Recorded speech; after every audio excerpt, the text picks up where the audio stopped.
ইউনিভার্সিটির ছেলেমেয়েরা যদি 98-99 পায় আর আমাদের ছেলেমেয়েরা না পায়, তাহলে কম্পিটিশনে তারা কি করে যোগদান করবে?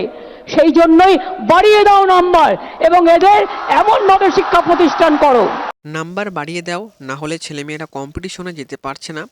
মাননীয় মুখ্যমন্ত্রী মমতা বন্দ্যোপাধ্যায় এই কথাটি বলেছিল। তবে এই কথাটি এবছরের পরীক্ষার্থীদের জন্য বলেনি। এটা সম্ভবত 2 বছর আগেকার একটি ভিডিওর ক্লিপ, কিন্তু অনেকেই ইউজ করে ভিডিও বানিয়ে পরীক্ষার্থীদের সামনে কিন্তু উল্লেখ করতেছে।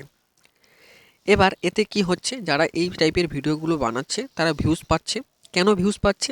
তার কারণ এটাই, পরীক্ষার্থীরা দেখতেছে বা তারা এটা ভাবতেছে আমরা কম নাম্বার পেয়েও কিন্তু পাশ করে যাব। তো আজকের এই ভিডিওটা আমার বানার এটাই উদ্দেশ্য, সঠিক তথ্যটা তোমাদের সামনে উল্লেখ করা। তো দেখো, তুমি যদি মাধ্যমিকে প্রত্যেকটা সাবজেক্টে পাস না করতে পারো তাহলে কিন্তু তুমি ফেল করবে, এটা তোমরা প্রত্যেকেই জানো। এবং তুমি যদি লিখিত 15 নাম্বারের নিচে পাও তাও তুমি ফেল করবে, এটাও কিন্তু তোমরা জানো। কিন্তু এই যে ভিডিও ক্লিপগুলো দেখে কিন্তু অনেকেই এটা ভাবতেছে আমার তো পরীক্ষা ভালো হয়নি, আমি পাস করতে পারবো না।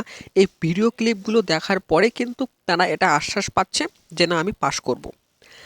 আসল কারণটা হচ্ছে, এই ভিডিওটা যেহেতু 2 বছর আগেকার, তো সেই অর্থে এই ভিডিওটার কোনো কিন্তু ভ্যালু নেই এখনকার পরীক্ষার্থীদের জন্য। তোমরা জানো যে প্রত্যেকে কিন্তু একটা ছাড় পায়, গ্রেস মার্ক। মনে করো তোমার প্রত্যেকটা সাবজেক্টে তুমি পাস করেছো, অঙ্কে তুমি 13 নাম্বার পেয়েছো।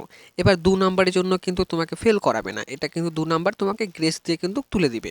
তো এটা তোমরা প্রত্যেকেই জানো। তো এটা কিন্তু অ্যাকচুয়ালি লিগ্যাল একটা বিষয়। কিন্তু এই যে ভিডিও ক্লিপ নাম্বার বাড়িয়ে দাও, হ্যাঁ, নাহলে কম্পিটিশনে যেতে পারবে না, মাননীয় মুখ্যমন্ত্রী মমতা বন্দ্যোপাধ্যায় যে কথাটা বলেছিল, এটা কিন্তু এবছরের স্টুডেন্টদের জন্য নয়, এটা 2 বছর আগেকার একটি ক্লিপ।